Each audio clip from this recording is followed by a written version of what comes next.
Hello everybody, I've come to the Isle of Arran off the west coast of Scotland for a whirlwind tour to grab hopefully some really good landscape photography. Some people photographically call this place Scotland in miniature because it's got everything from mountains, waterfalls, woodland, wildlife. So I'm just hoping to capture a small portion of that and get some really good pictures. Before we get into that though, this video is sponsored by Squarespace. If you need a domain name, a website, or an online store, make your next move with Squarespace. Right, let's go.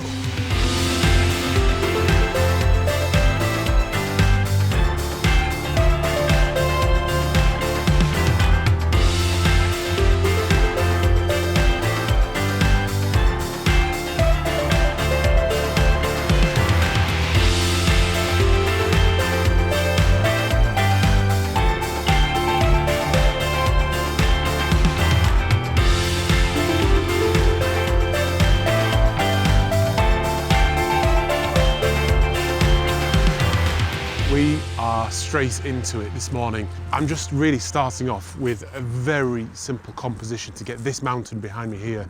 This is the main, biggest mountain on the island and it's called Goat Fell. This is actually the first time I've seen it. It's been shrouded in cloud the entire time that I've been here so far. So I've got up especially this morning in the hope that I was going to see it and catch a bit of a sunrise.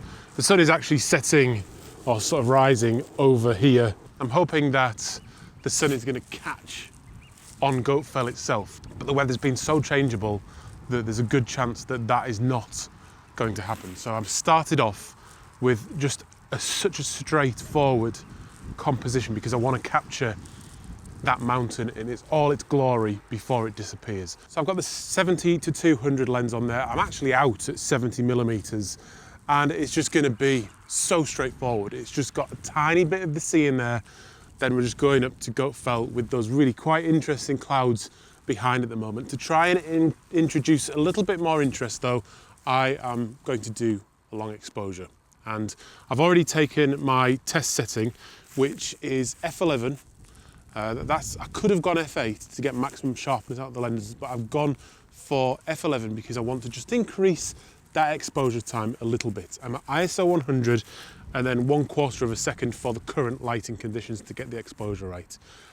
I've got the 10-stop filter already on the front of the lens, and with that at f11 it means I have an exposure time of about 2 minutes, 2 minutes 8 seconds to be precise. There's nothing complicated about this shot whatsoever. It's just a really nice sort of start to the day. I'm walking distance from where I'm staying. There's so much cloud around. I'm not sure I'm going to get it now. It's raining a bit actually over the mountain now. I'm already focused in just on the mountain. So let's turn on the bulb timer.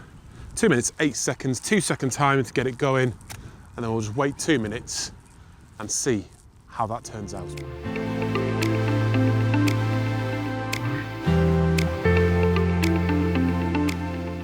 Well, I know I'm in Scotland already because it's hailing, it's raining, there's nothing dull at all about coming to Scotland. One thing I always find as well with being in Scotland is just how much more isolated and out of the way the great outdoors feels. Now, Arran's not a big place, so I'm not that far away from civilization, but it always just feels that way. Partly it's because of the landscape, partly it's because there's much fewer people around than there is in the other parts of the UK. Scotland is huge, but there's not that many people that live there, so about as many people live in London as there is in Scotland. You also get, just in the middle of winter, you get these massive leaves. Look at the size of these. It's these massive leaves that kind of feel prehistoric, and the landscape just feels much more untouched by man than it does elsewhere. I mean, we are only in Scotland, so it's not wilderness or anything. It is affected by man, but just far fewer people. And I like that. It sometimes makes it tougher, but it also makes it more of an adventure and more exciting. So hopefully I can find a landscape photograph to do that kind of feeling some justice. It's raining pretty heavy though, so I'm going to put my raincoat on. Yes.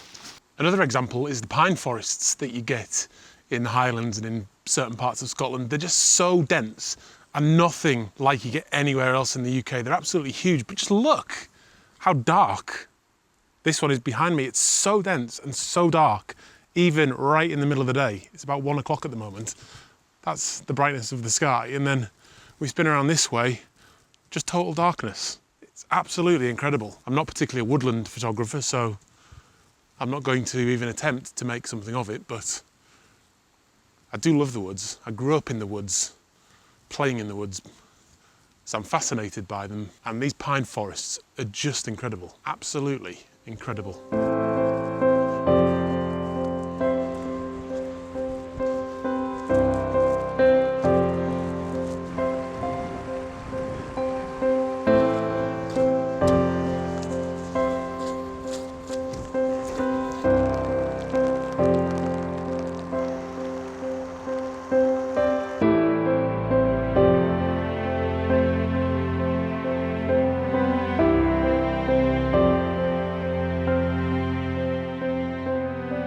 Okay, so the hike out into this glen has just been absolutely worth it, because just look at this stunning scene behind me. I've stumbled across this waterfall and it's just so impressive. It's so impressive, and it's just absolutely beautiful as it sort of snakes its way up to Goat Fell in the distance there. And my goodness, are those mountains looking extraordinary as well. It's such a striking mountain anyway because of its very direct triangular shape. And then you've got some of those crags over to the right-hand side of it as well, just adding a lot of drama to this scene.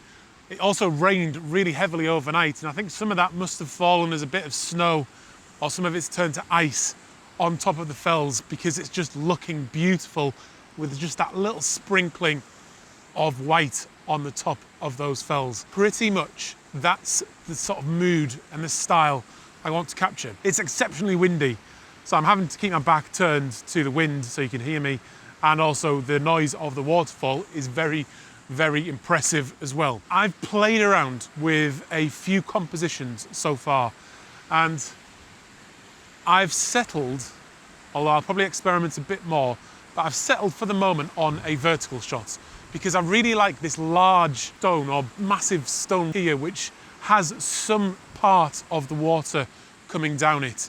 The main part of the waterfall is then just here, and that kind of winds its way up several little falls. Then it goes a bit flatter before we go up to Goat Fell in the distance. I just really like the curve of the stream here. So I've gone for a relatively wide angle. I'm at 35mm on the vertical, and this pool here at the bottom starts down in the left-hand side of the image, and then it just works its way around and up through that waterfall, really strong foreground interest.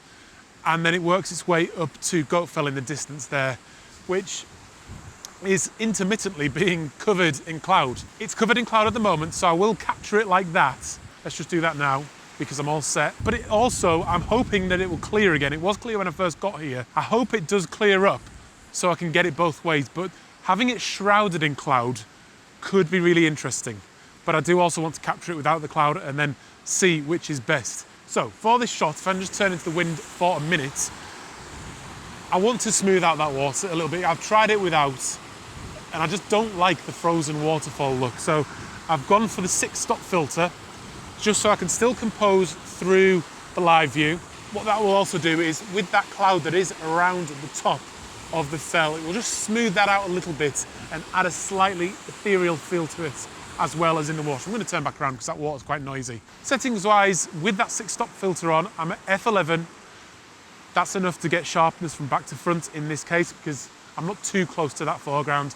And that's giving me, at ISO 100, a shutter speed of 8 seconds, which is just perfect for smoothing out that water and providing a little bit of movement in that cloud, because it is moving really, really quickly. So I've got the 2-second timer on, I'm composed, I'm really happy with the composition. That cloud is moving around so beautifully up there, so I'm going to capture it again. 2-second timer, there we go, 8 seconds later, we'll have a shot. But I'll have a little play around.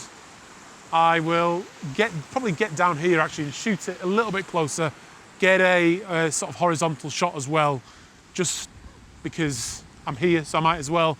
But I'm not sure which I'm going to like best. I can't talk you through that one because it's just going to be too noisy down there. But I'll put both images up for you to see now.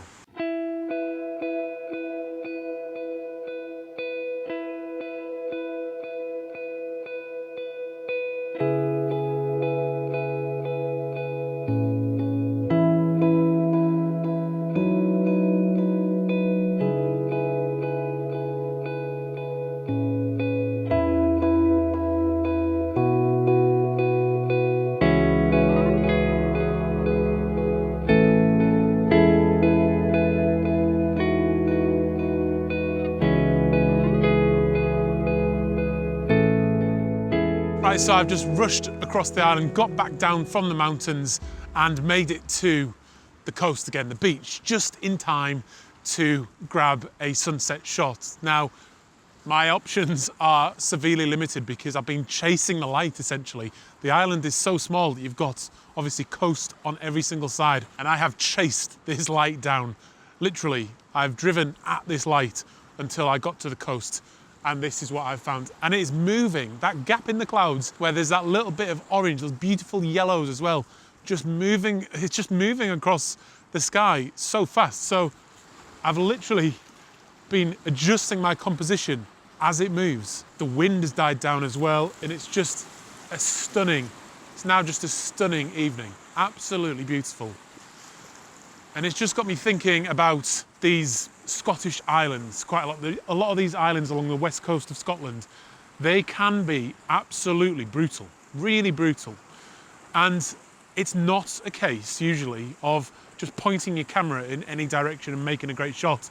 It doesn't really work like that on these islands, I've found. It was the same when I went to Mull a few years ago, and I found it here as well. You've got to really work for it. And I think that's kind of very similar to what life is like here.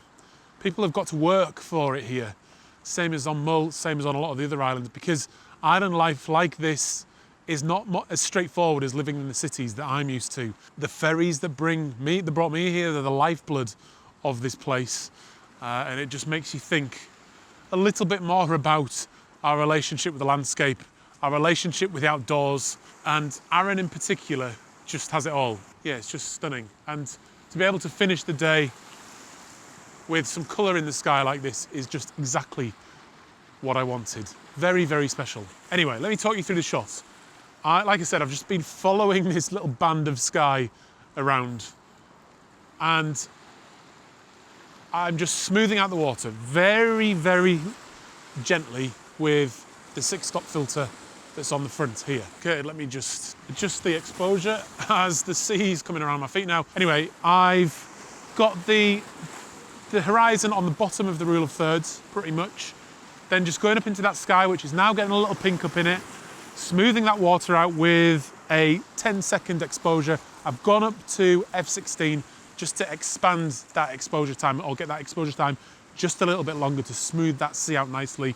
I'm hoping I'm going to get a bit of reflection from that colour in the sky, and it should be an overall good image. There's some really nice pinks coming into that now, just as the sun is setting. So stick around till the end for the information on the end screen. But this video is sponsored by Squarespace. Head over to squarespace.com to start your free trial today. And then if you build a website that you love and you decide to make a purchase, use the offer code FIRSTMAN to get 10% off your first order. I hope you come and visit this place because it's just absolutely stunning. I'll see you on another one very, very soon. Subscribe, like, do what you need to do, and that's it. I'm Adam, this is First Man Photography in the beautiful Isle of Arran, out.